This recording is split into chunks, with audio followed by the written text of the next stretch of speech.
रात का समय था और राजेश अपने घर की खटिया पर पड़ा सो रहा था कि तभी अचानक से उसकी पत्नी शारदा ने उसके ऊपर ठंडा पानी डाल दिया। ये क्या था? क्या शारदा, तुम भी भला सोते हुए आदमी के ऊपर कोई पानी डालता है क्या? हाँ, सही कहा। पानी नहीं डालना चाहिए, बल्कि मुझे तो तुम्हारी आरती उतारनी चाहिए, है ना? अरे भाग्यवान, अब क्या कर दिया मैंने? आज छुट्टी के दिन रात में थोड़ा जल्दी सो भी नहीं सकता क्या? ओहो, छुट्टी के दिन? अरे बोल तो ऐसे रहे हो जैसे बहुत बड़ी कंपनी में काम करते हो। एक तो दूसरों के खेतों में मजदूरी करते हो, ऊपर से इतने तेवर। अरे तो तुम भी तो दूसरों के घरों में बर्तन ही धोती हो, कौन सा कहीं किसी दुकान की मालकिन हो? देखो, बकवास बंद करो और जल्दी उठकर रात का खाना बनाओ। मैं बहुत थक गई हूँ। क्या मैं खाना बनाऊं, आदमी होकर? हाँ तो खाना बनाने में हाथ खराब नहीं हो जाएंगे? सुबह से बहुत काम किया है मैंने और तुम सिर्फ आराम कर रहे हो। राजेश और शारदा दोनों गरीब थे। शारदा दूसरों के घरों में झाड़ू पोछे का काम करती थी तो राजेश दूसरों के खेतों में मजदूरी करता था। अरे घर में तो कोई सब्जी ही नहीं, अब क्या बनाऊं? आज तो मेरा लौकी खाने का बड़ा मन कर रहा था। तुमसे 3 दिन से कह रही थी कि सब्जी मंडी से सब्जी ले आओ, मगर तुम सुनो तब ना। अरे तो क्या हो गया, अभी लेकर आता हूँ। 11 बजे कहाँ मिलेगी सब्जी? राजेश गुस्से में घर से निकल जाता है, लेकिन इस समय तो गांव में एकदम सन्नाटा छाया हुआ था। जब राजेश बाजार तक पहुंचा तो उसने देखा कि वहां एक भी दुकान खुली नहीं थी। ओह, मैं जोश जोश में निकल तो आया, मगर शारदा सही कह रही थी, इस समय तो एक भी दुकान नहीं खुली। मैं ही बेवकूफ हूँ, अब वापस घर जाकर चुपचाप खिचड़ी ही बना लूंगा। राजेश घर जाने के लिए मुड़ता है, लेकिन तभी उसे कुछ शोर सुनाई देता है। ऐसा लगता है जैसे कुछ दूरी पर लोग बातें कर रहे हैं। अरे ये क्या, ये आवाजें तो लोगों की लगती हैं। शायद आगे कहीं बाजार में कुछ दुकानें खुली हों। अब इतनी दूर आ ही गया हूँ तो थोड़ा आगे और चल लेता हूँ। राजेश आगे बढ़ जाता है। अब आधी रात होने वाली थी। चलते चलते वो बाजार के आखिरी छोर तक पहुंच जाता है। लोगों के बातें करने की फुसफुसाहट अब तेज हो गई थी, मगर लोग नजर नहीं आ रहे थे और साफ सुनाई भी नहीं दे रहा था कि लोग क्या बातें कर रहे हैं।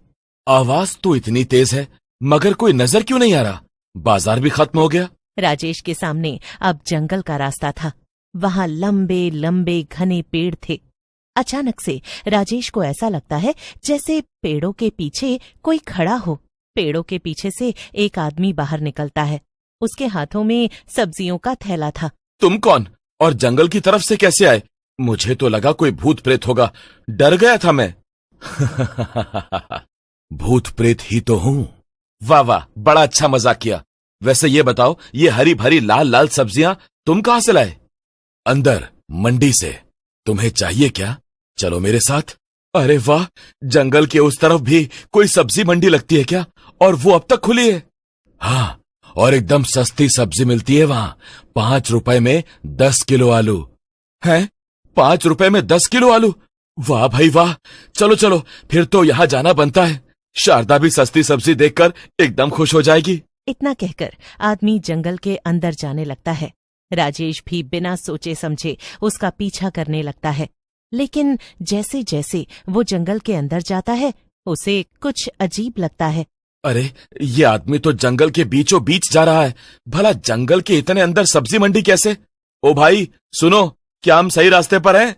लेकिन वो आदमी तो राजेश की बात सुनता ही नहीं और उसे अनसुना कर देता है। अंधेरे की वजह से राजेश को कुछ दिख नहीं रहा था, मगर अब वो आदमी एक डरावने भूत में बदल चुका था और वो हंसते हुए राजेश को जंगल के अंदर ले जा रहा था। अरे तुम जवाब क्यों नहीं दे रहे? हम सही तो जा रहे हैं ना? हाँ, बस मेरे पीछे आओ। ये इस आदमी की आवाज अचानक से फटेबाज जैसी कैसे हो गई? कुछ तो गड़बड़ जरूर है। वापस लौट जाऊं क्या? लेकिन अब बहुत देर हो चुकी थी।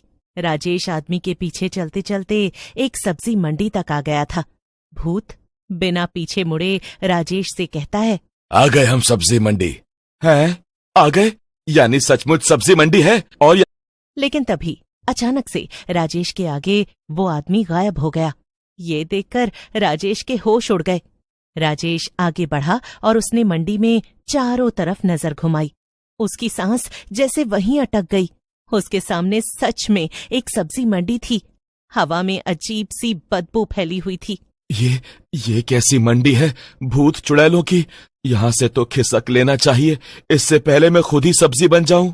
राजेश वापस जाने के लिए मुड़ता ही है कि तभी उसके पीछे वही भूत आ जाता है जो उसे यहाँ तक लेकर आया था। कहाँ भाग रहा है? अरे भाई, यही तो है हमारी खास मंडी। यहाँ सब कुछ मिलता है, सस्ता और बढ़िया। चल फिर सब्जी खरीद ले जरा। हिम्मत करके राजेश उठा और उसने एक दुकान की तरफ कदम बढ़ाया। ये टमाटर कितने के हैं? तुम्हारे लिए बस 5 रुपए में 10 किलो।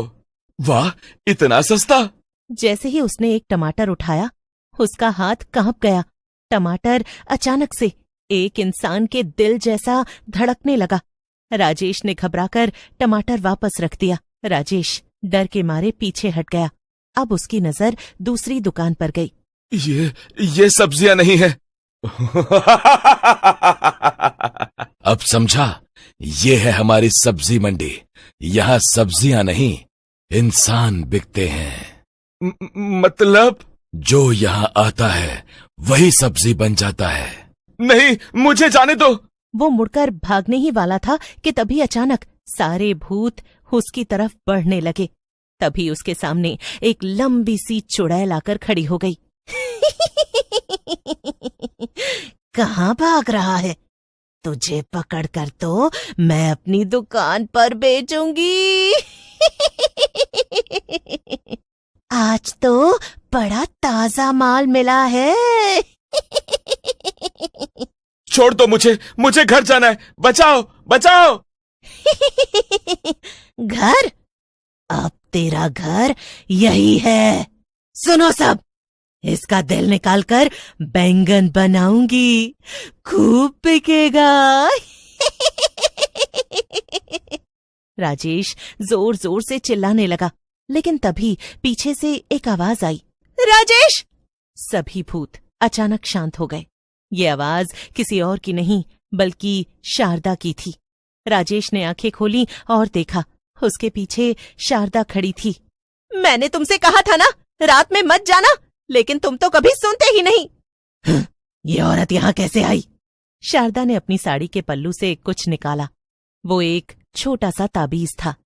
मैं तुम्हें ढूंढने बाजार तक आई राजेश, और जब तुम नहीं मिले तो मुझे शक हुआ। आगे जाने पर मुझे आवाजें सुनाई दी। उनका पीछा करते हुए मैं यहाँ तक पहुंच गई, लेकिन अब इन सब भूत और चुड़ैलों की खैर नहीं। ताबीज देखकर चुड़ैल पीछे हटने लगी। शारदा ने ताबीज को हवा में उठाया और जोर से बोली, दूर हो जाओ सब! अचानक ताबीज से तेज रोशनी निकली और सभी भूत चुड़ैल चिल्लाने लगे, जल्दी मेरे साथ भागो! दोनों तेजी से भागने लगे।